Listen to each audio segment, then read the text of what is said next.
আসসালামু আলাইকুম সম্মানিত দর্শক। আজকের আলোচনাটা একটা অত্যন্ত সংবেদনশীল এবং অপ্রত্যাশিত মোড় নিয়ে আন্তর্জাতিক পরিস্থিতি নিয়ে। আমরা সবাই দেখলাম গত 5ই আগস্টের বড় পরিবর্তনের পর দেশের ভেতরে বারবার একটা কথা বলা হয়েছে। জঙ্গিবাদের ব্যাপারটা নাকি পুরোটাই একটা নাটক ছিল। একটা রাজনৈতিক অজুহাত ছিল। স্বরাষ্ট্র বিষয়ক উপদেষ্টা থেকে শুরু করে ডিএমপি কমিশনার পর্যন্ত সবাই বেশ জোর দিয়ে বললেন যে এদেশে জঙ্গিবাদের কোনো অস্তিত্ব নেই। যা আছে তা হয়তো সামান্য কিছু ছিনতাইকারী বা পেটের দায়ে রাস্তায় নামা মানুষ। এরকম একটা আত্মবিশ্বাসী অবস্থানে যখন আমরা দাঁড়িয়ে, ঠিক তখনই আমাদের সবচেয়ে নতুন এবং ঘনিষ্ঠ বহু রাজনৈতিক বন্ধু রাষ্ট্র পাকিস্তান, তাদের প্রভাবশালী সংবাদ মাধ্যমে এমন এক প্রতিবেদন প্রকাশ করা হলো যা আমাদের দেশের নিরাপত্তা দাবির একেবারে উল্টো কথা বলছে। পাকিস্তান, যাদের সঙ্গে আমাদের কূটনৈতিক এবং সামরিক সম্পর্ক এই কয়েক মাসে ঐতিহাসিক উষ্ণতা পেয়েছে, তাদের অত্যন্ত নির্ভরযোগ্য পত্রিকা ডন একটি বিস্ফোরক প্রতিবেদন প্রকাশ করেছে। মূলত শিরোনামটা ছিল অনেকটাই চোখে পড়ার মতো: militancy Bangladesh, militant pipeline to Pakistan. অর্থাৎ বাংলাদেশ থেকে জঙ্গিদের একটা পাইপলাইন পাকিস্তানে যাচ্ছে। ভেবে দেখুন, ঢাকা যখন বলছে সব ঠিক আছে, ইসলামাবাদ তখন আঙুল দিয়ে দেখিয়ে দিচ্ছে যে বাংলাদেশ থেকে জঙ্গিরা পাকিস্তানে গিয়ে তাদের সেনাবাহিনীর বিরুদ্ধে লড়াই করছে। এটা কি চরম অসঙ্গতি নয়? আমরা যদি একটু পেছনের দিকে তাকাই, গত বছরের আগস্টে যখন দেশের বিভিন্ন কারাগারে বন্দী বিদ্রোহ হলো, তখন সাধারণ কয়েদিদের সঙ্গে মৃত্যুদণ্ডপ্রাপ্ত অনেক জঙ্গি পালিয়ে যায়। এটা কিন্তু দেশের নিরাপত্তা ব্যবস্থার একটা বড় ব্যর্থতা ছিল। ডিসেম্বরের দিকে ইত্তেফাকের একটি রিপোর্টে আমরা জানতে পারি প্রায় ৭৮ জন জঙ্গি তখনও অধরা। পরে প্রথম আলোর রিপোর্টেও সংখ্যাটা প্রায় একই রকম ছিল। এতগুলো ভয়ঙ্কর মানুষ মুক্তভাবে ঘুরে বেড়াচ্ছে, দেশের নিরাপত্তা তখন ঝুঁকিতে, অথচ সরকারের নীতি নির্ধারকরা আন্তর্জাতিক মঞ্চে শুধু এইসব কিছু অস্বীকার করে যাচ্ছেন। মালয়েশিয়ার পুলিশ যখন জঙ্গি সন্দেহে কয়েকজন বাংলাদেশিকে গ্রেফতার করলো, তখনও ঢাকার পুলিশের বক্তব্য ছিল জঙ্গিবাদ আসলে আওয়ামী লীগের সাজানো নাটক ছিল। এই যে অস্বীকার করার একটা প্রবণতা, এটা কিন্তু সমস্যাকে আরো গভীরতার দিকে নিয়ে যাচ্ছে। অনেকের কাছে মনে হচ্ছিল হয়তোবা আওয়ামী লীগ সরকারের সময় অতিমাত্রায় জঙ্গি তকমা দেওয়ার একটা প্রবণতা ছিল, কিন্তু এখনকার এই চরম অস্বীকারের নীতিটা কি উল্টো দিকে ঝুঁকি তৈরি করছে না? এই প্রশ্নটা কিন্তু আপনার আমার সবার। অন্ধ হলে তো আর প্রলয় থেমে থাকে না। সেই প্রলয়ের প্রমাণই এখন দ্রুত দেশের সীমানা পেরিয়ে বিদেশে আমাদের ভাবমূর্তির উপর চরম আঘাত হানছে। এবছরের মে মাসের দিকে একটি নতুন সংবাদ মাধ্যম, দ্য ডিসেন্ট, একটি চাঞ্চল্যকর অনুসন্ধানী প্রতিবেদন প্রকাশ করেছিল। তারা জানিয়েছিল পাকিস্তানের সেনাবাহিনী বিরুদ্ধে লড়াই করতে বাংলাদেশি কিছু যুবক দেশটিতে গিয়েছে এবং তারা আফগান তালেবান সমর্থিত তেহরিকে তালিবান পাকিস্তান বা টিটিপি এর অন্যতম সদস্য। এমনকি উত্তর ওয়াজিরিস্তানে পাক আফগান সীমান্তে পাকিস্তান সেনাবাহিনীর অভিযানে অন্তত একজন বাংলাদেশি তরুণ নিহত হওয়ার খবরও এসেছিল। বিষয়টি নিয়ে দেশের ভেতরে তখন খুব বেশি আলোচনা না হলেও আইন শৃঙ্খলা বাহিনী তখন নীরব ভূমিকা পালন করেছিল। কিন্তু যখন বন্ধু রাষ্ট্র পাকিস্তানের সংবাদ মাধ্যমই এই বিষয়ে সরব হলো, তখন বিষয়টি নিয়ে আমাদের উদ্বেগ আরো বাড়ল। ডন তাদের বিশাল প্রতিবেদনে দাবি করছে বাংলাদেশের কাউন্টার টেরোরিজম ইউনিটের সূত্র ধরেই তারা জানতে পেরেছে যে বর্তমানে প্রায় 2 ডজন বাংলাদেশি নাগরিক টিটিপি ও অন্যান্য জঙ্গি সংগঠনের হয়ে পাকিস্তানে লড়াই করছে। এটি একটি উদ্বেগজনক প্রবণতা। ডনের প্রতিবেদনে সুনির্দিষ্ট কিছু তরুণের নামও উল্লেখ করা হয়েছে, যাদের মধ্যে কেউ কেউ এরই মধ্যে নিহত হয়েছেন। সবচেয়ে আশ্চর্যজনক বিষয় হলো এই জঙ্গি সংগঠনগুলোর মুখপাত্র হিসাবে যিনি কাজ করছেন, সেই ইমরান হায়দার নিজেকে বাংলাদেশ বিমান বাহিনীর সাবেক প্রকৌশলী হিসাবে দাবি করছেন এবং তিনি বাংলাদেশ ছেড়েছিলেন 2023 সালের এপ্রিল মাসে। CGTC, counter terrorism and transnational crime কর্তৃপক্ষ এখন পর্যন্ত 3টি সংগঠনকে চিহ্নিত করেছে, যেখানে বাংলাদেশি তরুণরা যুক্ত হয়েছে: টিটিপি, তেহরিকে লাব্বাইক পাকিস্তান এবং ইত্তেহাদুল মুজাহিদিন পাকিস্তান।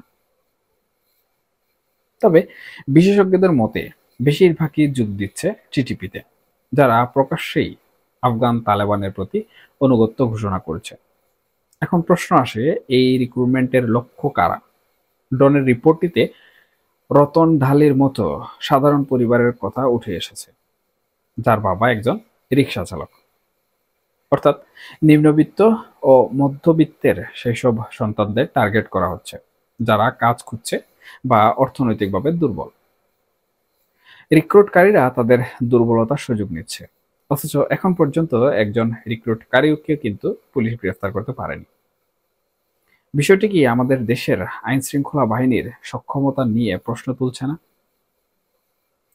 ডনের রিপোর্টে একটি বিষয় অস্বাভাবিক লাগতে পারে, সেটি হচ্ছে বাংলাদেশি তরুণরা কেন পাকিস্তানের মাটিতে গিয়ে তাদের সেনাবাহিনীর বিরুদ্ধে লড়ছে। টিটিপি এর দাবি এখানে স্পষ্ট, তারা পাকিস্তানে সত্যিকারের ইসলামী খেলাফত প্রতিষ্ঠা করতে চায়, যা 1947 সালে দ্বিজাতি তত্ত্বের ভিত্তিতে দেশভাগের পরও প্রতিষ্ঠিত হয়নি।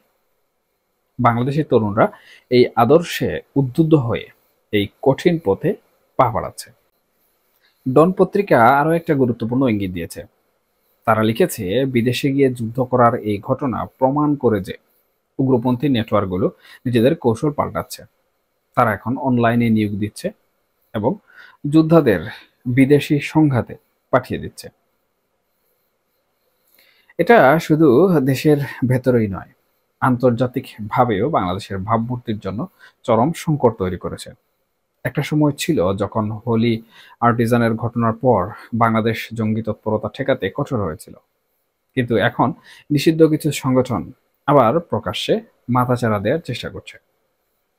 যেমন গত মার্চে ঢাকায় হিজবুত তাহরীরের শত শত সদস্যদের প্রকাশ্যে মিছিল করার বিষয়টিও ডন প্রতিবেদনে উঠে এসেছে। তারা ধর্মনিরপেক্ষ গণতন্ত্র বিলুপ্ত করে ইসলামিক খেলাফত কায়েমের দাবি তুলেছিল।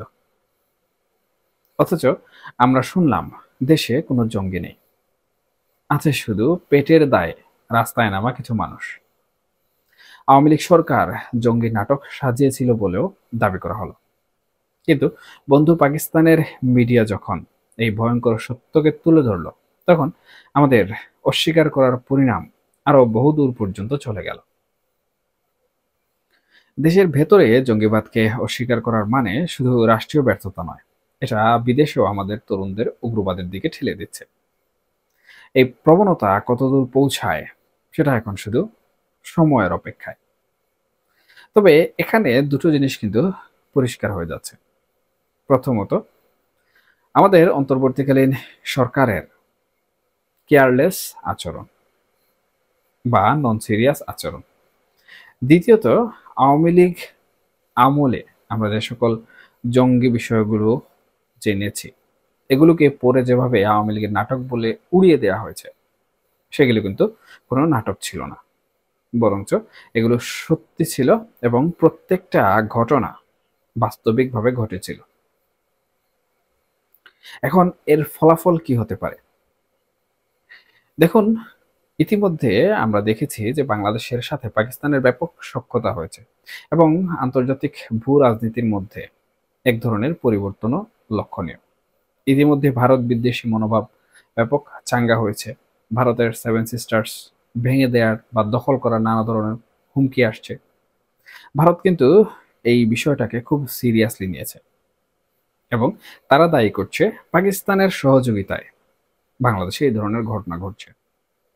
এখন যেহেতু পাকিস্তানের স্বনামধন্য গণমাধ্যম বাংলাদেশকে দায়ী করে এ ধরনের প্রতিবেদন প্রকাশ করে আন্তর্জাতিক মহলে, তখন এখানে পাকিস্তান মোটামুটি তাদের উপর যে দায়ভার রয়েছে সেই দায়ভার থেকে অনেকটাই মুক্তি পেয়ে যাচ্ছে এবং পাকিস্তানের পরিবর্তে বাংলাদেশ হয়ে যাচ্ছে জঙ্গিদের মূল ঘাঁটি।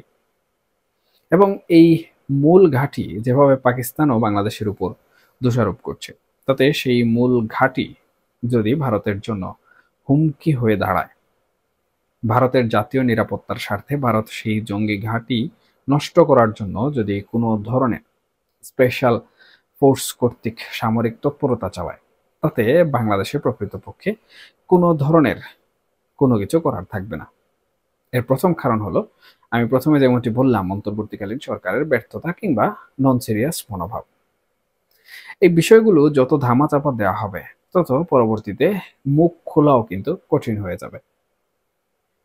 এবং যদি এ ধরনের কোনো ঘটনা ঘটে, তাহলে বাংলাদেশের জনগণের মধ্যে যেমন একটি বিরূপ প্রতিক্রিয়া সৃষ্টি হবে, একাধারে আমাদের স্বাধীনতা এবং সার্বভৌমত্ব কিন্তু হুমকির মুখে পড়বে। সুতরাং আমি অন্তর্বর্তীকালীন সরকার কিংবা আমাদের যারা নীতি নির্ধারক রয়েছেন, তাদের কাছে আহ্বান করব তারা যেন এই বিষয়গুলো সিরিয়াসলি নেন এবং এই বিষয়গুলো মোকাবেলা করার জন্য আন্তর্জাতিক মহল থেকে যত ধরনের সাহায্য সহযোগিতা করা প্রয়োজন, সেগুলো যেন তারা নিয়ে আসেন। মনে রাখবেন, শুধুমাত্র নির্বাচন দিয়ে দেশ চলে না, কিংবা যে সকল সংস্কার সমূহ আমরা দেখতে পাচ্ছি, ঐক্যমত কমিশনের বৈঠক, এগুলো দিয়েও কিন্তু একটি দেশের স্বাধীনতা এবং সার্বভৌমত্ব কোনোভাবে রক্ষা হয় না। সুতরাং দেশের স্বাধীনতা এবং সার্বভৌমত্ব রক্ষা করা যেমন সরকারের একান্ত দায়িত্ব, ঠিক একইভাবে প্রত্যেকটি বিষয়ে সিরিয়াস থাকা এবং জনগণের জন্য সুন্দর একটি পরিবেশ তৈরি করা, এর পাশাপাশি আন্তর্জাতিক মহলকে সম্মান জানিয়ে সেই বিষয়গুলো নিয়ে দ্রুত তৎপরতা চালানোও কিন্তু অন্তর্বর্তীকালীন সরকার কিংবা সরকারের একটি গুরু দায়িত্ব। আমরা চাই না এমন কোনো কিছু ঘটুক যেগুলোর কারণে বাংলাদেশের উপর জঙ্গিবাদের তকমা চলে আসুক এবং বাংলাদেশ থেকে জঙ্গিবাদ নিধনের জন্য পরাশক্তিরা কিংবা যারা জঙ্গিবাদের প্রতি জিরো টলারেন্স জারি করে রেখেছে, তাদের কাছ থেকে কোনো ধরনের সামরিক তৎপরতা আসুক।